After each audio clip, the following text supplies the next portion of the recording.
On June 2, 1953, viewers around the globe watched a BBC broadcast of the coronation of 27-year-old Queen Elizabeth II. See highlights. Queen Elizabeth II's coronation on June 2, 1953 was the first royal British coronation ceremony to be televised. 27 million Britons and 85 million Americans joined viewers around the globe in watching the BBC broadcast. Before 1953, dignitaries were the main participants in coronations. The global public was not aware of what went on other than in newspaper reports, says Ariane Chernock, professor of history at Boston University. It's impossible to separate the media coverage from the event itself. It was a show of global power and optics. It was the 27-year-old Queen who chose to have the ceremony filmed.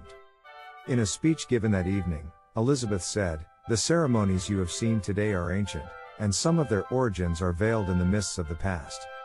But their spirit and their meaning shine through the ages. Many thousands of you came to London from all parts of the Commonwealth and Empire to join in the ceremony, but I have been conscious too of the millions of others who have shared in it by means of wireless or television in their homes. All of you, near or far, have been united in one purpose. It is hard for me to find words in which to tell you of the strength which this knowledge has given me."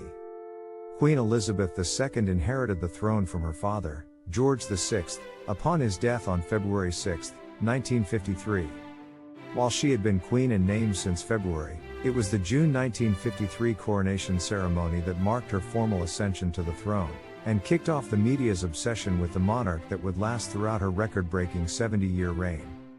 3 million people lined the streets to glimpse Queen Elizabeth and Prince Philip in the gilded coronation coach on their route to Westminster Abbey. Among them were over 2,000 journalists and 500 photographers representing 92 nations.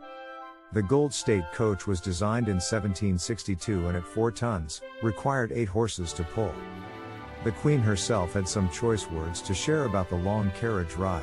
"Not very comfortable," she told the BBC. It was pouring rain, recalled an onlooker, and Elizabeth's staff reportedly placed a hot water heater under her carriage seat to keep her from shivering. The route was lined with government-erected grandstands inside barricades painted in the official coronation colors of lilac, green and scarlet. The New Yorker reported that for 30 guineas, ticket holders could expect a cushioned seat, breakfast when you struggle along in the morning, 11s when you flag later on, television to while away the weary hours of waiting, and a tip-top champagne lunch to put you in form for shouting hurrahs a few hours after. Enterprising homeowners with windows facing the coronation route even sold access to the view. Those who caught a glimpse of the royal couple in their coach would have seen the Queen wearing the George IV state diadem, the first of 3 crowns she'd don that day, while her husband sported full naval dress. The Queen's coronation gown was designed by Norman Hartnell, who had also designed Elizabeth's 1947 royal wedding dress. The designer recalled, "I thought of altar cloths and sacred vestments. I thought of the sky, the earth, the sun, the moon, the stars and everything heavenly that might be embroidered upon a dress destined to be historic." At the Queen's suggestion, the white duchesse satin gown was embroidered with not just symbols of Great Britain, but all the combined flowers of the Commonwealth countries, Hartnell said. The design included embroidered leeks, the emblem of Wales, a Canadian maple leaf, the Scottish thistle, Indian lotus flower, and the Tudor rose.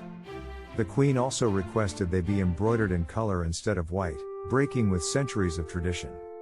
When Elizabeth was crowned, the Commonwealth was on everyone's mind, says Chernock, referring to the dwindling post-colonial holdings of Great Britain. Everyone was wondering how the Queen was going to keep that organization together as the symbolic heart of the Commonwealth.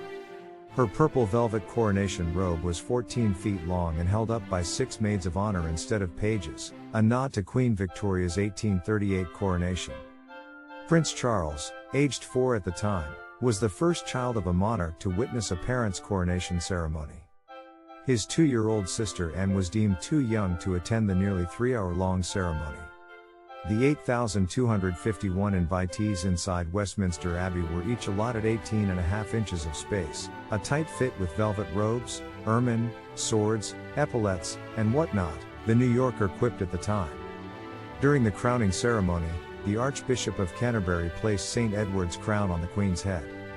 Made of solid gold inlaid with over 400 stones, It was created for Charles II in 1661 to replace the original that was destroyed during the interregnum, adding the weight of history to its considerable heft. You can't look down to read the speech.